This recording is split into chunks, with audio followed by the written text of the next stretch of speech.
ഇപ്പോൾ Jones events വന്നപ്പോൾ അവർക്കതൊരു തിരിച്ചടിയായി മാറി കാണാം.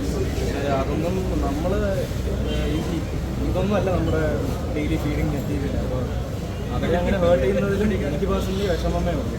അന്ന് അവരത് പറഞ്ഞതിലും എനിക്ക് പേഴ്സണലി വിഷമമേ ഉള്ളൂ. ഇതിൽ ഏറ്റവും വലിയൊരു എന്താ പറയുക, ഒരു കോൺട്രഡിക്റ്റിംഗ് ഫാക്ട് എന്ന് വെച്ചാൽ നിങ്ങൾ ഈ ക്യാമറ പിടിക്കുന്നവർ തന്നെയാണ് ഇത് ഏറ്റവും കൂടുതൽ ഈ നെഗറ്റീവ്സിനെ പ്രൊമോട്ട് ചെയ്യുന്നത്.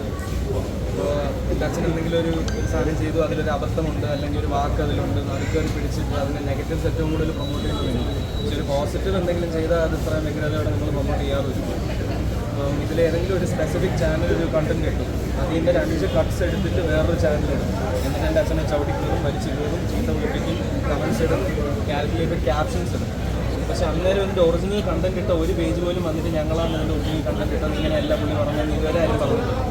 ആ ഒരു നട്ടിലില്ലായ്മ മീഡിയയ്ക്ക് മൊത്തത്തിലുണ്ടെന്ന് എനിക്ക് അത്യാവശ്യം ബോധ്യമുള്ളതാണ്. അതിനകത്തൂടെ തന്നെ ഇങ്ങനെ സഞ്ചരിക്കുക എന്നുള്ളതേ നിവൃത്തിയുള്ളൂ. അപ്പോൾ അതിനകത്തൂടെ ഇങ്ങനെ സഞ്ചരിക്കും.